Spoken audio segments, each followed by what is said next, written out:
Assalamualaikum warahmatullahi wabarakatuh. Pertemuan kita yang kedua di mata kuliah Project Sistem Informasi, yaitu temanya Project Manajemen Knowledge Area. Ini kita akan mempelajari area-area pengetahuan dalam Project Management. Jadi Project Management Knowledge Area ini bidang pengetahuan di mana menerapkan bertepatan dengan kelompok dari proses yang merupakan inisialisasi dari proyek, kemudian perencanaan proyek, pelaksanaan proyek, pemantauan, pengendalian, dan penutupan proyek. Ini adalah fase-fase yang harus dilaksanakan pada sebuah proyek. Jadi, project manajemen di area pengetahuan atau bidang pengetahuan adalah materi pokok tentang teknis inti yang diperlukan oleh manajemen proyek yang aktif.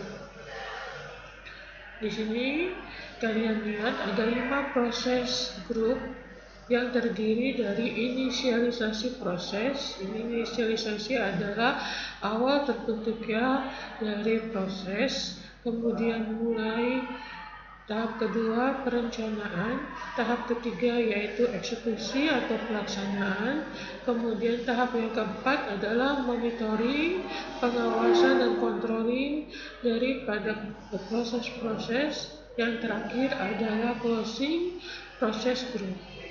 Ini adalah 5 proses group.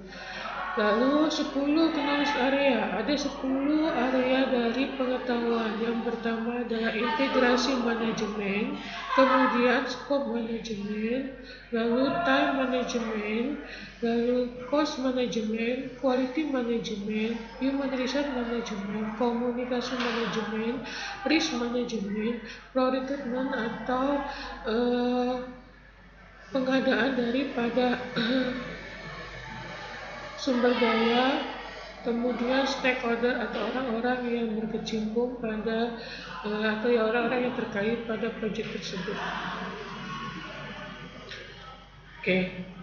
Gambaran kelompok daripada proses grup. Yang pertama, inisialisasi, di mana prosesnya adalah mendevelop project charter. Di project charter kita nanti akan bahas bagaimana membuat kontrak kerja atau persetujuan kerja. Outputnya pasti yaitu kontrak kerja atau project charter. Kemudian planning, perencanaan, prosesnya adalah mendevelop project management plan. Jadi membangun perencanaan dari project. Outputnya yaitu project management plan. Lalu tahap ketiga yaitu eksekusi, pelaksanaan, di mana di sini prosesnya kita melakukan direct dan manajemen project work. Jadi ini mendirect, memanajemen, mengatur daripada pekerjaan-pekerjaan yang ada dari suatu project. Outputnya adalah delivery atau pencapaian dari setiap tujuan kegiatan. Kemudian work performance, kinerja kerja, lalu change request. Ini kalau ada perubahan daripada permintaan dari stakeholder, kemudian manajemen project plan update, adanya jika di tengah jalan terjadi update data, kemudian project dokumen update. Selanjutnya dari eksekusi kita ke tahap berikutnya, monitoring dan controlling. Ini sangat perlu banget agar tujuan daripada dijalankan atau dilaksanakan proyek tercapai. Selanjutnya adalah closing, penutupan daripada proyek, di mana di sini outputnya adalah final product, ya. Lalu service, pelayanan, dan result dari transisi ketika mau diterapkan daripada sistem tersebut hasilnya seperti apa, kemudian organisasi proses dan update, lalu selesai. Kemudian 10 bidang pengetahuan. Bidang pengetahuan adalah kompetensi utama yang harus dikembangkan oleh manajer proyek. di mana terdiri dari 4 pengetahuan, kemudian 4 pengetahuan di bidang alat capaian, kemudian ada 1 di bidang pengetahuan yang berhubungan dengan integrasi project, lalu ada project integration. Ini fasenya ya, 40 proses daripada PMBOK. Ini ada PMBOK adalah panduan dari project management. Ada 4 proses dengan 6 daripada grup. Di sini pada inisialisasi ya, knowledge area pengetahuannya terdiri dari integrasi dengan stakeholder. Itu adalah 2 area yang digunakan pada inisialisasi atau awal dimulainya suatu project. Lalu planning, perencanaan ada 10 area pengetahuan yang digunakan apa saja. Ya, 1 dimulai integrasi, kemudian scope itu batasan daripada project yang akan dibuat itu butuh 4, kemudian timingnya ada butuh 6 dan sebagainya, sehingga dikatakan di sini ada 10 area yang digunakan, area pengetahuan yang digunakan. Kemudian eksekusi terdiri dari eksekusi, integrasi, kemudian pengetahuan quality tentang pengetahuan human resource, lalu komunikasi, kemudian recruitment dan stakeholder. Ada 6 area yang digunakan pada saat eksekusi. Monitoring 9 area yang digunakan. Lalu closing terdiri dari 2 area.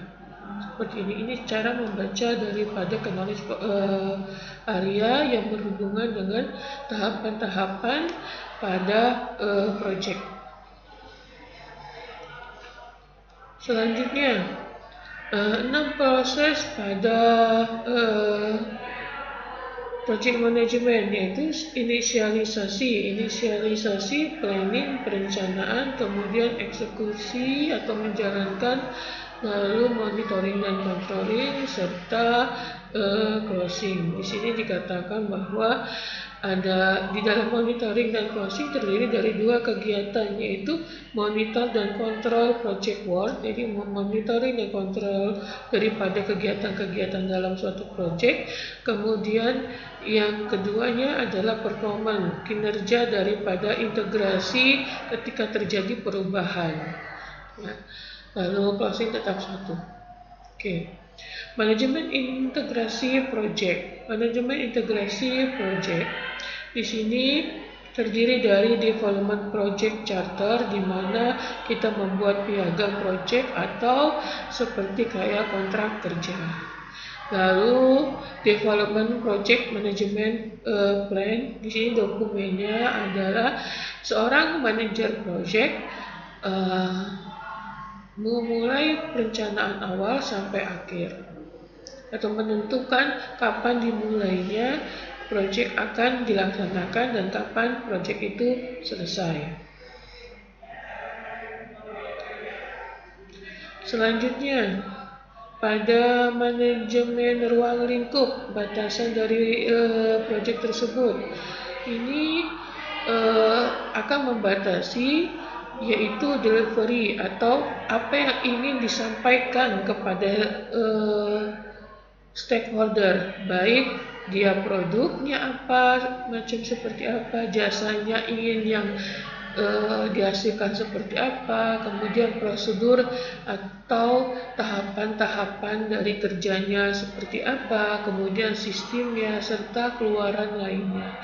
Ini yang harus disampaikan ke stakeholder, di mana dalam manajemen ruang lingkup project terdiri dari pada plan, scope, management, kemudian collect requirement, jadi kumpulkan apa-apa yang diinginkan oleh stakeholder, yang terdiri dari definisi batasan, membuat WBS, scope ini adalah rincian daripada batasan kerja, kemudian validasi daripada scope itu atau batasan, kemudian kontrol daripada batasan. Selanjutnya manajemen waktu proyek. Manajemen waktu proyek di sini karena kemarin kita sudah bahas bahwa ada namanya triple triangle daripada proyek, yaitu kirinya adalah waktu, kemudian kanannya adalah biaya, kemudian yang atasnya adalah batasannya. Oke, di sini dikatakan bahwa seorang manajemen harus membagi proyek sampai habis ke semua proyeknya agar tugasnya terselesaikan sesuai dengan jadwalnya. Terdiri dari apa saja? Terdiri dari plan schedule management, yaitu merencanakan jadwal dari kegiatan di dalam proyek. Jadi di sini dari satu proyek di breakdown menjadi beberapa kegiatan, dan kegiatan tersebut diberi umur kegiatan, di mana kegiatannya bisa dilakukan secara apakah dia seri ataupun paralel. Nanti kita akan coba di pertemuan selanjutnya untuk membuat WBS di Microsoft Project. Serta kita harus tahu juga dari satu kegiatan tersebut berapa sumber daya yang digunakan serta biaya dan waktunya, dan ke siapa atau siapa yang bertanggung jawab kegiatan tersebut. Oke, selanjutnya ini define activity, mengidentifikasi dari kegiatan, kemudian sequence activity, mengidentifikasi dan mendokumentasi daripada hubungan yang tadi saya sebutkan bahwa apakah itu seri atau paralel. Artinya kalau seri, pekerjaan kedua akan dijalankan setelah pekerjaan yang pertama selesai. Kalau paralel itu bisa secara serentak. Lalu estimasi activity result, ini perkiraan daripada satu kegiatan membutuhkan sumber daya apa saja. Lalu estimasi perkiraan daripada durasi tersebut, tadi kita sudah dibahas. Kemudian develop, pengembangan daripada schedule, ya. Kemudian controlling sangat perlu daripada kegiatan itu sendiri. Lalu manajemen biaya, sangat penting bahwa di sini adalah estimasi perkiraan biaya dan pengontrolan biaya yang digunakan pada setiap kegiatan, di mana terdiri daripada plan cost management, yaitu rencana manajemen biaya menetapkan hal-hal seperti metodologi yang digunakan, kemudian kriteria dan perubahannya. Lalu estimasi daripada biaya itu sendiri, misalkan biaya sumber daya, biaya tenaga kerja, biaya bahan dan peralatan yang digunakan. Lalu determinate budget, di mana di sini determinate budget di sini anggaran tugas digulung menjadi keseluruhan anggaran dari proyek. Determinasi daripada budget setiap anggaran. Yang berikutnya adalah kontrol cost. Lalu pengontrolan biaya ya terhadap daripada varian biaya, kemudian prosedur pengontrolan perubahan. Lalu yang kelima adalah manajemen kualitas proyek. Tadi bahwa proyek akan mendelivery suatu produk ataupun jasa yang diinginkan seperti apa kualitasnya. Di sini dikatakan kualitas adalah salah satu dari 3 kendala, yaitu waktu, biaya, dan ruang lingkupnya. Di mana dalam manajemen kualitas produk itu terdiri dari plan quality management, menentukan standar daripada standar mutu, lalu performa quality assurance, itu memastikan pelaksanaan daripada setiap kegiatan untuk memenuhi standar daripada standar proses atau standar kerja yang telah ditetapkan.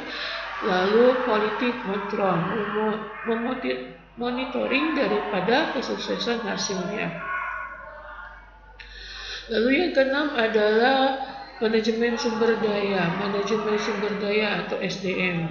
Ya, memastikan bahwa tim yang digunakan orang-orang yang sesuai dengan kompetensinya atau bidangnya, sehingga setiap orang yang terkait pada proyek tersebut merasakan kepuasan akan kerja, kemudian bisa melacak kinerja daripada SDM itu sendiri. Terdiri dari plan HR manajemen. Di sini mengidentifikasi kualitas dan jumlah personil yang dibutuhkan pada suatu kegiatan, lalu menunjuk dan mendapatkan personil tim sesuai dengan kebutuhan, lalu membentuk project team, lalu mengolah project team.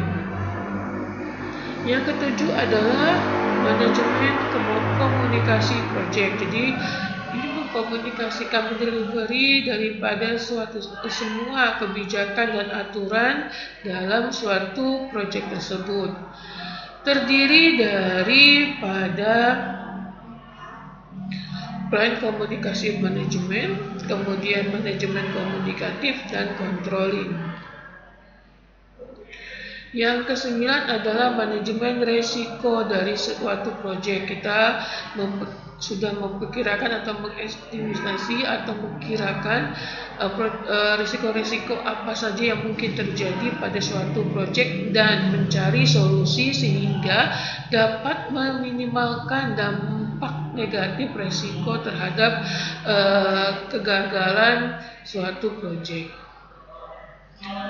Lalu kegiatannya apa saja? Terdiri dari plan risk management, identifikasi risiko itu sendiri, dan kualitatif risk management. Di sini adalah memperkirakan dan menganalisis kemungkinan daripada dampak yang mungkin terjadi akibat risiko tersebut.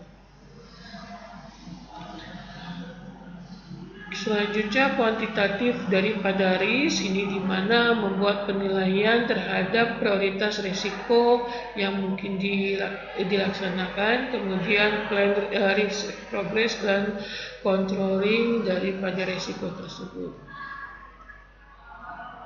Yang kesembilan adalah manajemen pengadaan proyek, di mana di sini meliputi daripada plan procurement management, di mana rencana pengolahan pengadaan dan mengidentifikasi kebutuhan daripada proyek. Yang kedua adalah conduct procurement, kemudian yang ketiganya adalah control procurement, kemudian yang keempatnya adalah cost procurement.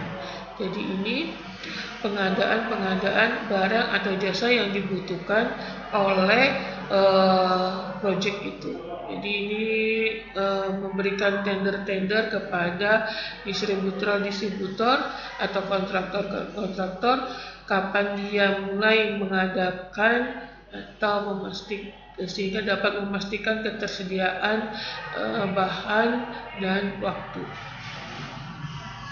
Lalu manajemen pemangku kepentingan. Ini para pemangku kepentingan atau stakeholder ini harus berperan aktif dengan mengolah dan menangani setiap rencana dari proyek tersebut, di mana kegiatannya identifikasi stakeholder, kemudian perencanaan stakeholder manajemen, pengaturan daripada stakeholder itu sendiri, dan manajemen stakeholder engagement, yaitu bagaimana keterlibatan daripada pemangku kepentingan dari proyek tersebut, dan controlling atau pemantauan keseluruhan hubungan antar pemangku kepentingan. Jadi di sini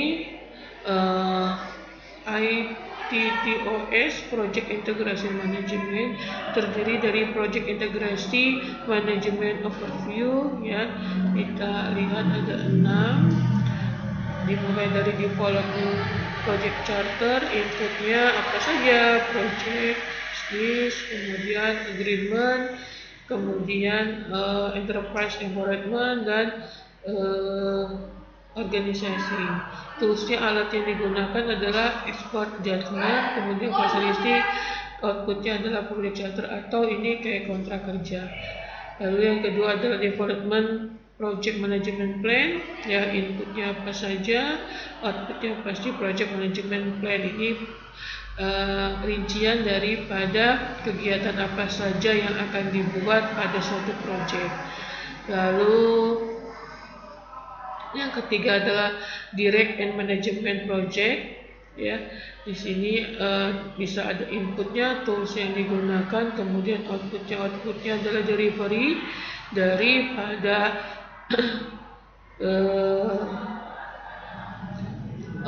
produk ataupun jasa yang ingin dicapai.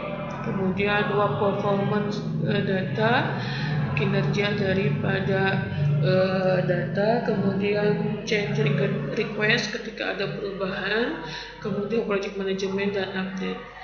Lalu monitoring dan control project work, ya di sini outputnya bisa change request dan work performance report, kemudian project management dan plan.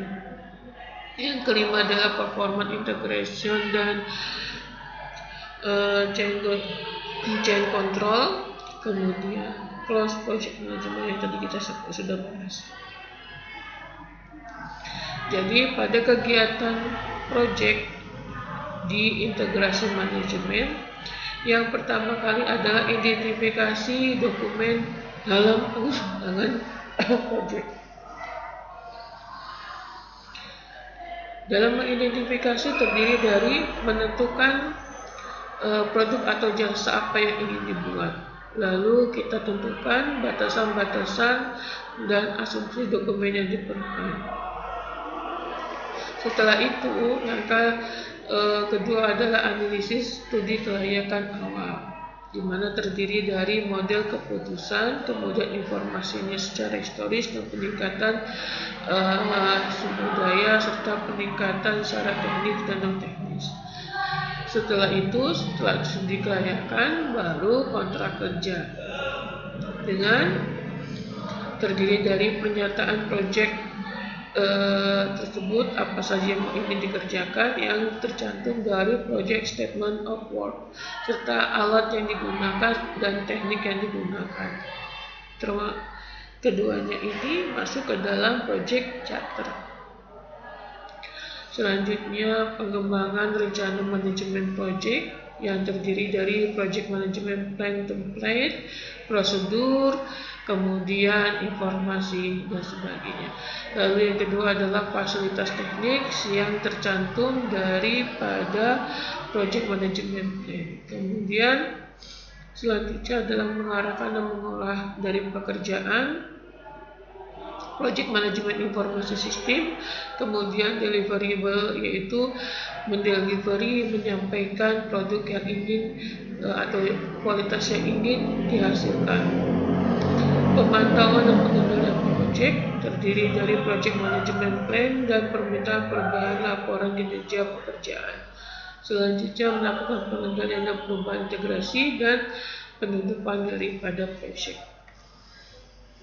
Oke.